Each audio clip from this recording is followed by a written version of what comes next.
First, let's see how to use it.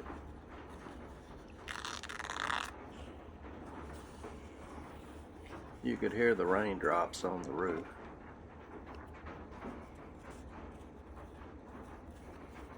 Bear with me, I'm in low light, and it's always difficult to do this on camera.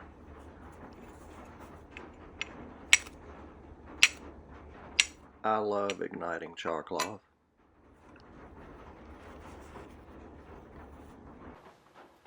Hello everyone.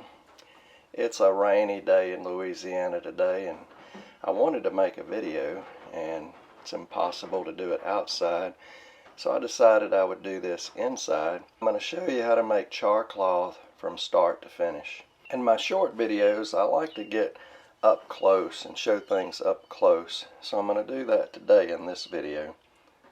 Here are some of the tools you can use when making char cloth.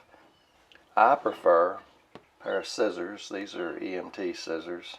I'll show you why I like these in a minute. Of course, you could use a knife. You need a source of heat. You need a container in which to cook the cloth, and you need a 100% cotton material. I ruined these pair of jeans by spilling bleach on them, so I'm now using it to make my char cloth. Why do I like these scissors? This is the fly from those jeans, and these scissors very easily cut through several layers of this denim fabric. Just makes the job a whole lot easier. So you naturally begin by cutting your material. These scissors just make it so much easier. So now you've got your pieces of material. You want to loosely pack them into the container.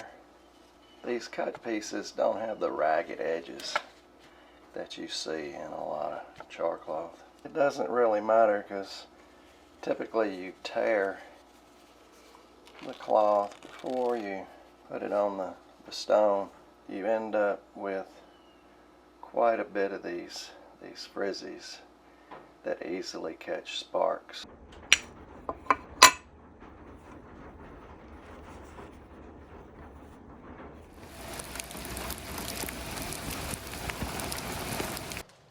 Alright, I'm outside under a canopy because it is a rainy day here in Louisiana. Couldn't be doing this without some kind of cover. For there to be fire, you have to have three things. You have to have a fuel. In this case, it's the char material. You have to have heat, which is going to be provided by the propane here. What we're not going to have, as this is being done, is oxygen. We're going to heat the cotton, and everything but the carbon will be released as a gas. And since there is no oxygen, there won't be any fire within the container. And what's going to be left in the end is carbon. I could use the hobo stove and a fire, but I think the blue flame of the propane stove will better contrast the plume coming from the tin.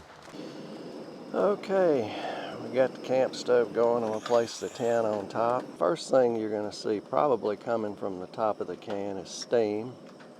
It's going to be released first. Beginning to see what is more than likely steam. And now some gases and smoke. Be a mixture of all three. The gases are being released by the heat, and they're ignited by the flame once they exit the tin.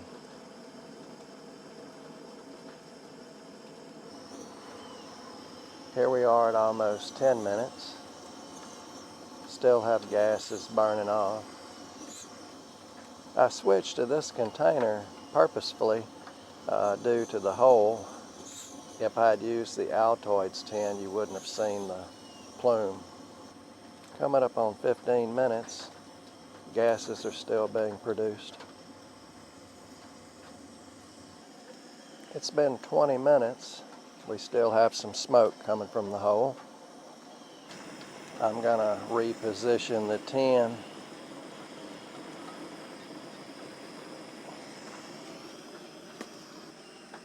Well, we're at 30 minutes and I feel we're pretty much at the end, so I'm gonna go ahead and cut the heat off. It may still be a little smoke.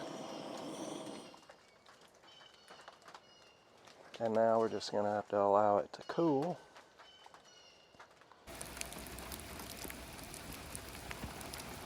All right, we're back inside. You can still hear the pitter-patter of rain on the roof. Let's open up the tin and see what we got.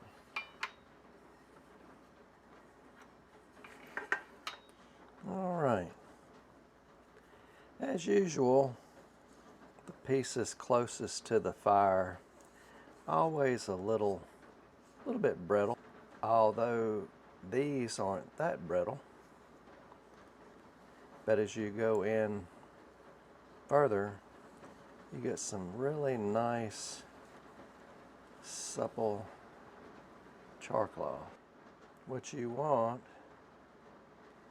is cloth that is still as supple as it was when you put it in. And when you tear it, goodness, I love that sound.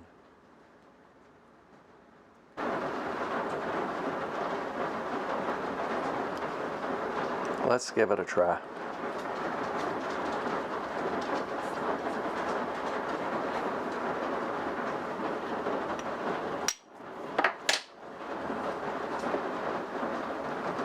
That's what I'm talking about.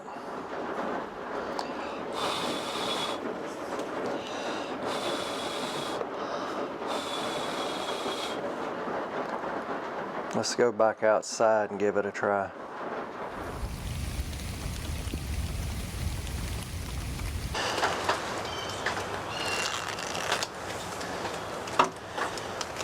Try to give y'all a good look at it.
Thanks for watching.